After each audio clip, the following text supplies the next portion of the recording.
Hey, welcome back. It's me, new person, Riley. Hi. Hello. Hey. Hi. So, this week, as said before, I am doing My Lady Jane. Yes, very good book. I like it a lot. So, this book is about Lady Jane Grey, a girl who was queen for 9 days before she literally lost her head. And then she wasn't queen, she was dead. Well, anyways, this is an amazing book. Highly recommend. I love it. I love all books. They're the joy of life. Well, either way, I'm getting on to the spoiler-free section. So the first part is who they are. There are a few characters: Edward, Bess, Mary, G or Gifford, and some other people who I'm not really going to mention. So I'm now going to get into Lady Jane Grey. As I said, she was beheaded, and one of her quotes were, "The crown is not my right, it pleaseth me not." Very, very old-timey language. Yeah, this was in like the 1500s? Yeah. About 1540-ish. Yeah, I'm not gonna look it up. So, Lady Jane Grey was queen for 9 days before Bloody Queen Mary beheaded her. This is all in real life. You can look it up on the internet. And then she rules for a few years before Elizabeth, or Bess in this book, becomes queen. Edward truly did die, and they are all sons and daughters of King Henry VIII. King Henry VIII is that British king guy who killed a lot of his wives for whatever reason and created the Church of England because he wanted to get divorced. Each of his 3 children were born to different mothers.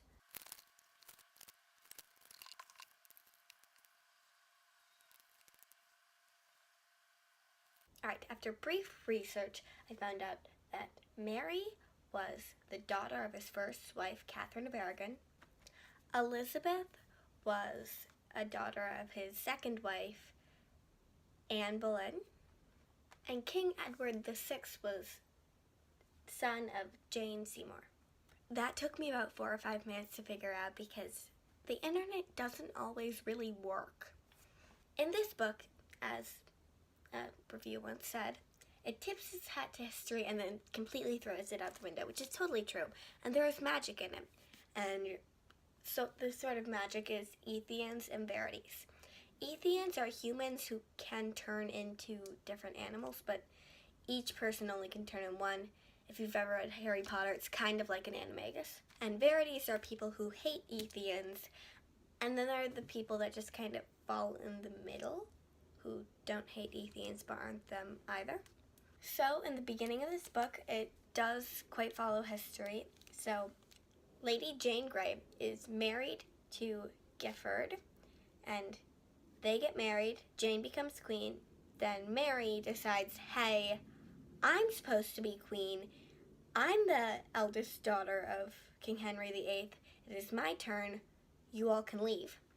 So she beheads Jane, and she is known as Bloody Queen Mary from all of her beheadings, and she is known as Bloody Queen Mary from all of her beheadings and stuff like that.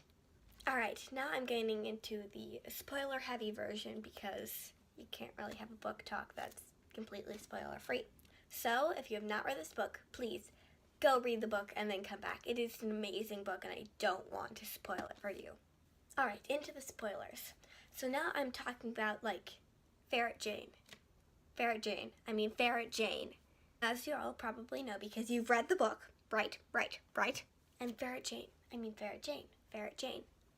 I love Ferret Jane. So I'm going to talk about Jane as a character and not the plot line as much, at least for right now.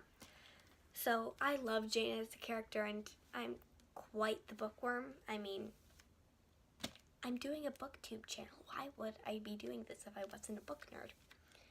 So as said, Jane's book nerd. I'm a book nerd. See, apparently she reads all the time. I don't know if this is a historically accurate fact or not, but it really adds a lot to her character, and it shows how she's smart.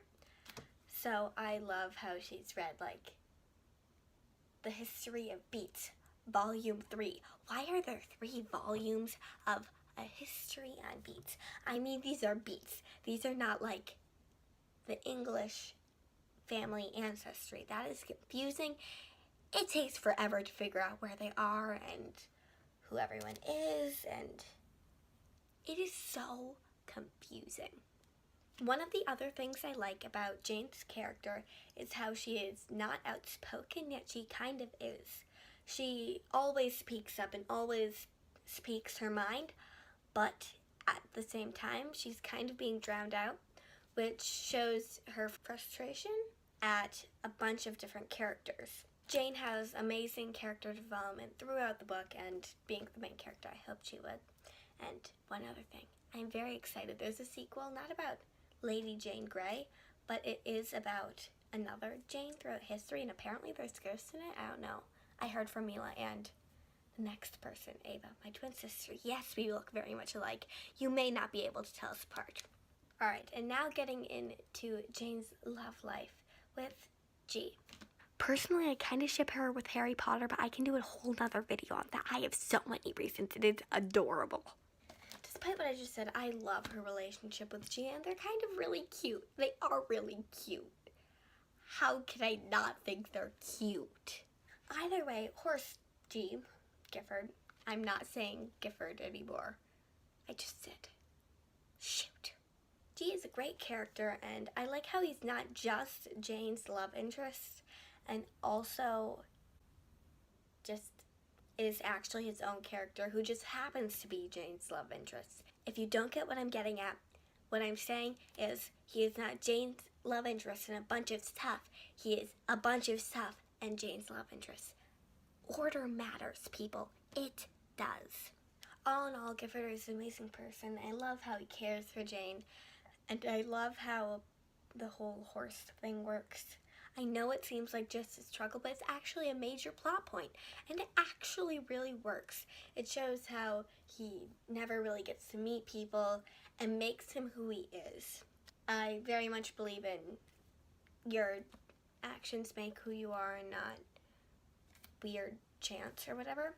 So I very much believe that Gifford's being a horse for a little under half of his life makes it so he is more of an introvert, which kind of fits well with Jane's personality because she is very outgoing, which is why she didn't need G to pull her back into her senses, even though she is an extroverted introvert like myself. It is very weird, but she is like a social butterfly, but she doesn't really like people all that much.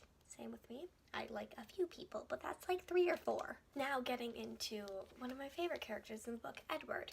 So I love how he's funny and how he's just kind of curious at absolutely everything. He kind of is that eye that you see through to get yourself to know the world they're in. Sometimes when authors aren't that good or they just kind of want to plop you in there, they don't give much of an introduction and you don't really learn all that much about characters and the world that they live in. Edward is kind of the guiding force that lets you learn about Verity and Ethians because he doesn't really know about them despite living in that world his whole life. He is the Harry of Harry Potter to the entire world's who is Ron. I will make a lot of Harry Potter references. I love that series, and don't you dare say anything about it.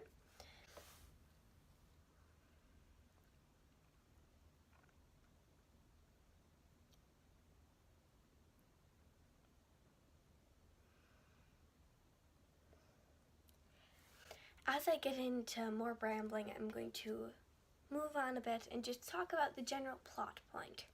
I like the plot point of this book, and I like how everyone kind of gets a relationship because I like that. And I like how everyone can be happy and in love. Except for Gracie, I do kind of think she's just Edward's love interest. That's kind of the only thing I think she's there for. I also like how they kind of have objectives and they all have something they're striving for. And if it's go defeat the bear thing, or go get more allies with Queen Mary of Scots, there's always something that kind of is like, we are going to do this, even if it may be hard. I like that because it gives a sense of direction that some books just don't have. I also really like how detailed and descriptive it is, and the narrators. The narrators are amazing. They're funny, they're joyful, they are everything. Next week, my sister is doing a book review on The Lux. This book, yes, by Anna Godspin. No idea if I'm saying that name correctly. Very well could be saying that wrong. And she is my sister. We are not the same person. We are identical twins. That is a fact. So either way, I'd like to thank you so much for watching, and bye-bye!